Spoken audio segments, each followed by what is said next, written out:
16 दिसंबर यानी आज का दिन भारतीय इतिहास के पन्नों में सुनहरे अक्षरों में अंकित है। आज का दिन देश के उन वीर जवानों के लिए है जिन्होंने सन 1971 में भारत पाकिस्तान युद्ध में अपना पूरा दम लगाकर पाकिस्तान को युद्ध के मैदान में कड़ी शिकस्त दी थी। नमस्कार, आप देख रहे हैं ग्वालियर इम्पैक्ट और मैं हूं मिताली। 1971 के भारत पाकिस्तान युद्ध के बारे में आपने सुना ही होगा। आप सब जानते भी होंगे कि आखिरकार ये युद्ध क्यों किया गया था। नहीं पता तो कारण मैं बता देती हूँ। दरअसल उस वक्त पाकिस्तान का एक हिस्सा हुआ करता था पूर्वी पाकिस्तान, जो कि अब बांग्लादेश बन चुका है, जिसमें कई सारे बंगाल के लोग, यानी जब आज़ादी हुई थी और बंटवारा हुआ था उसके बाद बंगाल के कुछ लोग उस जगह जाकर बस गए थे।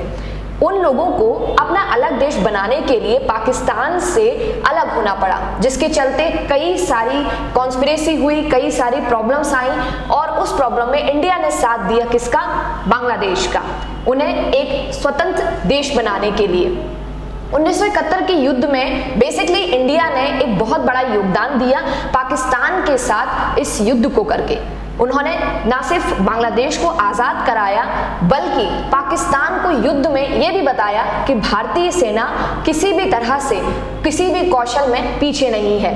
खैर, ये तो बात थी कि हाँ, किस तरह भारत ने पाकिस्तान से युद्ध करके बांग्लादेश को एक स्वतंत्र देश बनाया था, लेकिन इससे जुड़ा एक अहम किस्सा भी है कि जब बताया जाता है कि जब पाकिस्तान के जो लेफ्टिनेंट जनरल थे ए नियाजी और उनके जो 93,000 सैनिक थे ना, जब उन्होंने सरेंडर किया था भारतीय सेना और उनके लेफ्टिनेंट जनरल जगजीत सिंह अरोड़ा के सामने, तब उस वक्त वो रो पड़े थे। ऐसा कहा जाता है कि जब जगजीत सिंह अरोड़ा जी को और जो पाकिस्तानी जनरल ए नियाजी थे उन्हें जब एक साथ बिठाया गया था और पाकिस्तानी जो जनरल थे उनको कहा गया था कि आपको इन सरेंडर्स के पेपर्स पर साइन करने हैं, उस वक्त जब वो पेपर साइन कर रहे थे और अपने हथियार भारतीय सेना और जो भारत के जो जनरल थे उस वक्त जगजीत सिंह अरोड़ा, उनके हाथों में जब सौंप रहे थे तब उनकी आंखों में आंसू थे, वो उस वक्त रो पड़े थे।